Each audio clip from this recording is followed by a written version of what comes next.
Hello friends, हम बात कर रहे हैं आज रोबोटिक्स की। रोबोटिक्स या रोबोट आपने सॉरी कहीं ना कहीं ज़रूर देखे होंगे, चाहे वो टेलीविज़न पे देखे होंगे या रियल लाइफ में। तो रोबोट बहुत कॉमन हो गए हैं आज की डेट में। तो रोबोट है क्या एक्चुअली में? तो robot is basically a machine, एक ये मशीन है capable of carrying out one or more tasks automatically with accuracy and precision। एक ऐसी मशीन जो खुद ब खुद सारे काम या एक से ज़्यादा काम ऑटोमेटिकली कर ले, वो भी एक्यूरेसी के साथ में, वो तो रोबोटिक्स है। तो ये कोई जैसे कि मान लीजिए साइकिल है, सपोज कीजिए ना, तो साइकिल कितनी तेज चलेगी, कब चलेगी, ये हम लोग डिसाइड करते हैं। हम लोग पैडल मारते हैं तो हम लोग उसको ऑपरेट करवाते हैं उस मशीन से। अगर वही मैं बात करूं ऑटोमेटिक कार बाय टेस्ला, तो आप उसमें से बैठ जाइए और वो ऑटोमेटिक कार जो है आपको अपने डेस्टिनेशन पर छोड़ देगी। तो दोनों में फ़र्क क्या है कि ड्राइविंग जो हो रही है मैनुअल कार में या एक ऑटोमेटिक कार में, तो मैनुअल कार में कौन डिसाइड करता है? ड्राइवर। तो एक कार को एक अगर हम लोग मशीन मानते हैं, और मशीन है ये कार एक्चुअल में, तो ड्राइवर उसका एक ऑपरेटर होता है जो उस मशीन को कंट्रोल करता है। लेकिन रोबोट जो होते हैं उसमें आपको कोई भी मैनुअल इनपुट नहीं चाहिए, वो सारा काम खुद ब खुद ऑटोमेटिकली करता है। Unlike other machine, a robot is programmable. हम लोग जो ये काम ऑटोमेटिक करता है तो हम लोग उसमें प्रोग्राम डाल देते हैं, सॉफ्टवेयर डाल देते हैं, which means it can follow the instruction given through the program. Computer program है ना। तो ये ऑटोमेटिक काम कैसे करता है? तो कोई भी रोबोट बनाने के लिए हमें उसके अंदर प्रोग्राम डालना पड़ता है या सॉफ्टवेयर डालना पड़ता है। सॉफ्टवेयर को ही हम लोग प्रोग्राम कहते हैं। Robots were initially कंसेप्चुअलाइज्ड for doing repetitive industry task. तो शुरू में जब ये बनाए गए थे तो उनका एक मेन था कि जो इंडस्ट्री में काम बार बार हो रहा है उन काम को करने के लिए रोबोट बनाए गए। जैसे कि कलर करना बाइक पर, फोर्ड की जो फोर्ड गाड़ी आती है उनका सबसे पहले रोबोट बनाया था उन लोगों ने। तो वहाँ पर कलर करने से लेकर असेंबली तक सारे रोबोट उन्होंने बनाए थे उन कामों के लिए।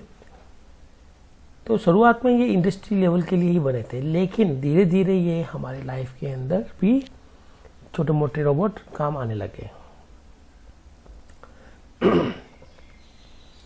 तो रोबोट कैसे काम करता है? तो रोबोट के पास सेंसर्स होते हैं। ये सेंसर उसके आसपास के एनवायरनमेंट से डेटा कलेक्ट करते हैं और रोबोट को देते हैं।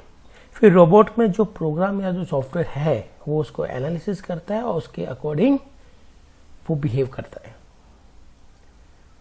तो आपने मूवी वगैरह में देखे होंगे, बहुत से रोबोट होंगे जिसमें कुछ रोबोट में तो व्हील लगे होते हैं जिनको व्हील्ड रोबोट कहते हैं, कुछ में लेग होती है, लेगो रोबोट कहते हैं, और कुछ बिल्कुल ह्यूमन जैसे दिखाई देते हैं उनको ह्यूमनड्रॉइड कहते हैं।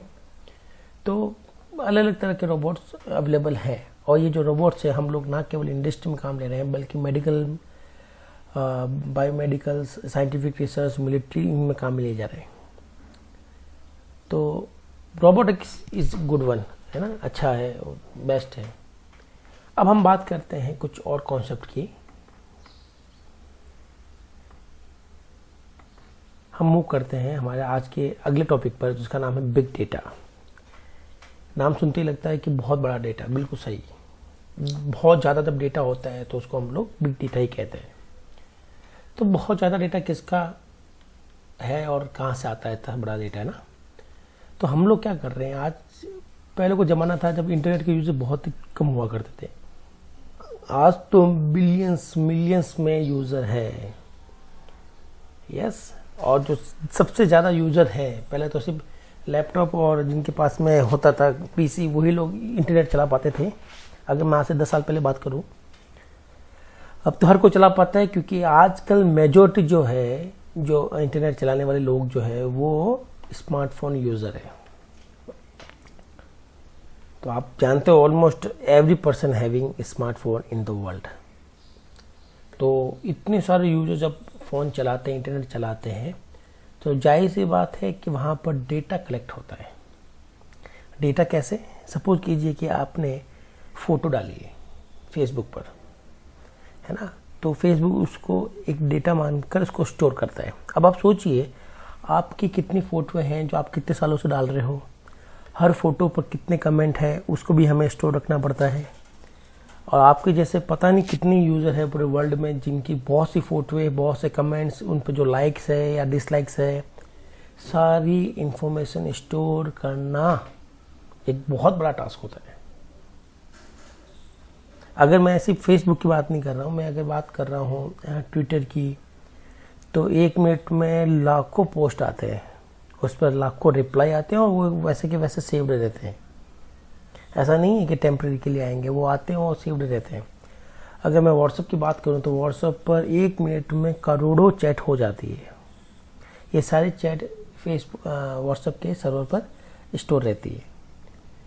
तो अगर आप देखें कि 1 मिनट में या 1 दिन के अंदर कितने ही डाटा जनरेट होते हैं, चाहे वो हमारे बैंक के ट्रांजेक्शन से हो, चाहे हमारे फ़ोटो पर लाइक डिसलाइक हो, चाहे हमारे वीडियो अपलोड हो यूट्यूब के ऊपर हो, तो इतना तो बड़ा डेटा है, बहुत ज़्यादा वॉल्यूम में, इसको हम लोग कहते हैं बिग डेटा।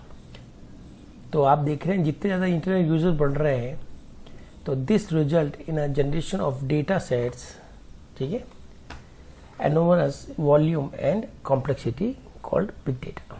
तो ये जो डेटा आता है ये बहुत ही ज़्यादा बिखरा हुआ होता है और कॉम्प्लेक्स होता है। अब ये इतना सारा डेटा हम लोग ट्रेडिशनल टूल से यूज़ या उसको सॉल्व नहीं कर सकते हैं या उसको स्टोर नहीं कर सकते हैं। जैसा कि मान लीजिए आपके पास में कंपनी में आप वर्क कर रहे हैं और कंपनी में पिछले 5 साल का जो सेल्स रिकॉर्ड है वो आपको स्टोर करना है। क्या 2015 के अंदर जनवरी में कितनी सेल थी, 2015 फरवरी में कितनी सेल थी, इस तरह से आपको 5 साल का डाटा स्टोर करना है। तो उसको स्टोर करने के लिए या एनालिसिस करने के लिए हमारे पास में एक्सेल होती है। तो हम लोग एक्सेल पर जाके एंट्री करते हैं, फिर वो सारा डाटा लिखते हैं। जब चाहे उसको एनालिसिस करके उसके चार्ट बना सकते हैं, उनके ग्राफ बना सकते हैं, उनको स्टोर कर सकते हैं, उनसे कोई दूसरी इंफॉर्मेशन निकाल सकते हैं, एक्सेट्रा। तो ये है ट्रेडिशनल टूल MS एक्सेल या फिर डेटाबेस, है ना। तो हमारे आने वाले टाइम में, आगे आने वाली क्लासेस के अंदर हम लोग पढ़ेंगे डेटाबेस क्या है। तो डेटाबेस हो गया या एक्सेल हो गया या टेक्स्ट हो गया, तो ये छोटे डेटा के लिए तो सफिशिएंट है, लेकिन बिग डेटा के लिए बिल्कुल भी सफिशिएंट नहीं है। क्यों नहीं है? क्योंकि यहाँ पर जो भी डेटा आता है बिग डेटा के अंदर वो सब होता है अनस्ट्रक्चर्ड। मतलब कुछ डेटा तो आपका टेक्स्ट में होगा, पोस्ट होंगे, आपके कुछ मैसेज होंगे, कुछ चैट, कुछ फोटोग्राफ, ठीक है, कुछ ट्वीट, कुछ आर्टिकल, न्यूज़। तो डेटा अलग अलग तरह का होता है, तो सब डेटा बिखरा हुआ होता है। या फिर आप ऐसा समझ लें कि कुछ डेटा तो आपका ऑडियो फॉर्म में होगा, कुछ वीडियो फॉर्म में होगा, कुछ टेक्स्ट फॉर्म में होगा, कोई किस फॉर्म में होगा, है ना। तो ये डाटा जो अनस्ट्रक्चर होता है, तो आप उसको स्टोर नहीं कर सकते हैं एक्सेल में इतने बड़े डाटा को, और वो भी अनस्ट्रक्चर्ड है। तो हम लोग क्या करते हैं, बिग डाटा को यूज़ करने के लिए हम लोग कुछ टूल यूज़ करते हैं, है ना। क्योंकि आप जानते हैं कि ट्रेडिशनल टूल तो यहाँ पर बिल्कुल भी वर्क नहीं कर रहे। अब बिग डाटा जो है, ठीक है, तो ना केवल इसमें वॉल्यूम ज़्यादा होता है, मतलब वॉल्यूम तो इतना ज़्यादा होता है कि millions of trillions of data होता है। अब ये जो डेटा है, ठीक है, ना केवल इनको स्टोर करने की बात हो रही है, बल्कि डेटा को इंट्रीकेट कैसे करें, जोड़े कैसे आपस में एक दूसरे से, करेक्ट है। तो उनको जोड़ना, उनको एनालिसिस करना, उनको सर्च करना इतने डाटा में से, उनको प्रोसेस करना, उनको ट्रांसफ़र करना, बहुत से टास्क हम लोग कर नहीं पाते। तो और हम लोग ये क्यों चाहते हैं, क्योंकि जितना ज़्यादा डेटा होता है हमें उतनी ही बेटर इन्फॉर्मेशन मिलती है। ये इन्फॉर्मेशन कंपनी अपने प्रोडक्ट वगैरह के लिए यूज़ करती है। तो जैसे कि कितने एज के लोग फ्लिपकार्ट चला रहे हैं, किस प्रोफेशन के लोग फ्लिपकार्ट चला रहे हैं, तो ये फ्लिपकार्ट के लिए जानना बहुत ज़रूरी है, ताकि वो उसके अकॉर्डिंग प्रोडक्ट को डिज़ाइन करें या फिर अपने इंटरफेस जो है उनका उसको डिज़ाइन करें।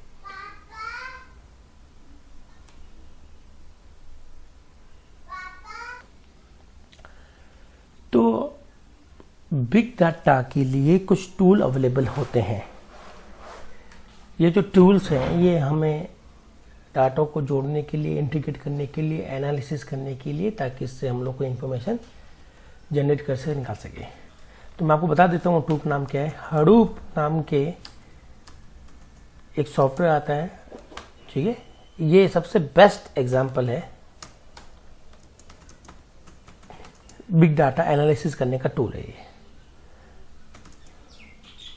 ठीक है, बिग डेटा एनालिसिस टूल। तो हडूप जैसे कुछ टूल और भी आते हैं जो कि हमें बिग डाटा को स्टोर कर कर एनालिसिस करने में हेल्प करते हैं। तो फ्रेंड, ये तो हो गया बिग डेटा के बारे में। अब हम बात करेंगे कि बिग डेटा की क्या प्रॉपर्टी होनी चाहिए। मतलब बिग डेटा, जब डाटा हम लोग इकट्ठा करते हैं, एनालिसिस करेंगे, तो कुछ प्रॉपर्टी जान लेना जरूरी है कि वो प्रॉपर्टीज क्या है। पहली प्रॉपर्टी है वॉल्यूम। आपके पास जो डेटा आएगा तो वो डेटा बहुत ज़्यादा होना चाहिए, साइज में बहुत बड़ा होना चाहिए,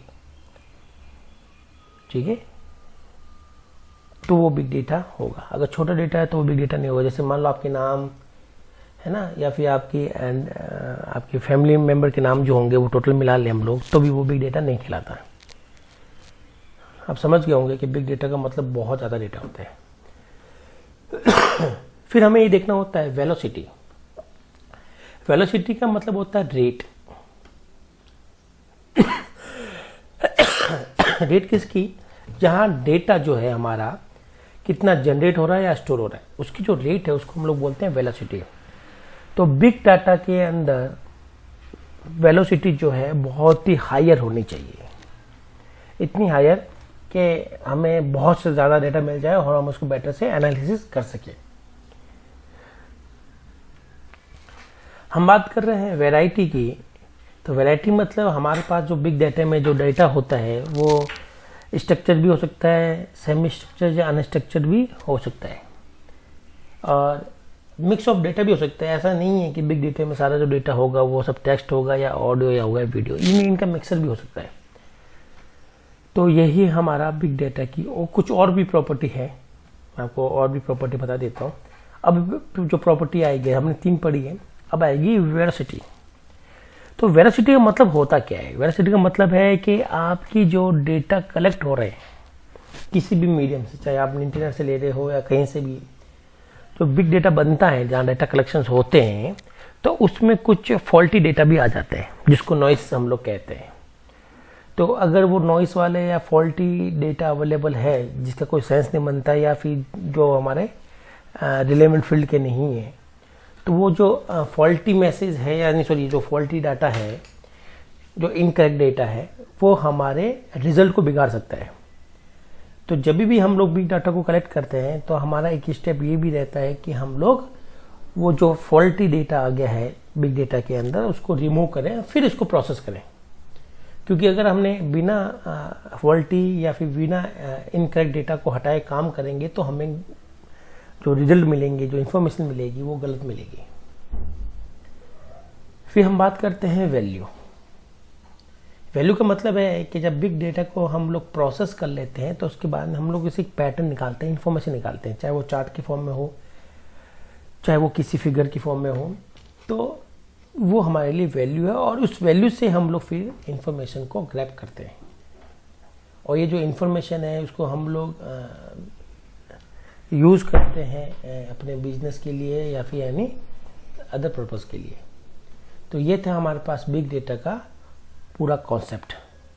जब बिग डेटा आ जाता है, ठीक है, तो बिग डेटा से जस्ट पास में या आप इसे मिलता जुलता एक और फील्ड होता है, वो है डेटा एनालिसिस। डेटा एनालिटिक्स जो है वो तभी पॉसिबल जब आपके पास में डेटा बिग डेटा हो। तो काफ़ी लोग जो होते हैं वो डेटा स्टोरेज का काम करते हैं, और काफ़ी जो लोग होंगे वो डेटा को एनालिटिक्स करेंगे। तो एनालिटिक्स में होता क्या है, हम लोग एग्जामिन करते हैं डेटा के सेट को, ठीक है, according to their order of draw के किस तरह का है, देयर इंफॉर्मेशन के अकॉर्डिंग। ओके, तो डेटा एनालिसिस करने के लिए we require any specialise software, है ना। हमें सॉफ्टवेयर चाहिए होंगे जिसके थ्रू हम लोग डेटा को एनालिसिस करते हैं।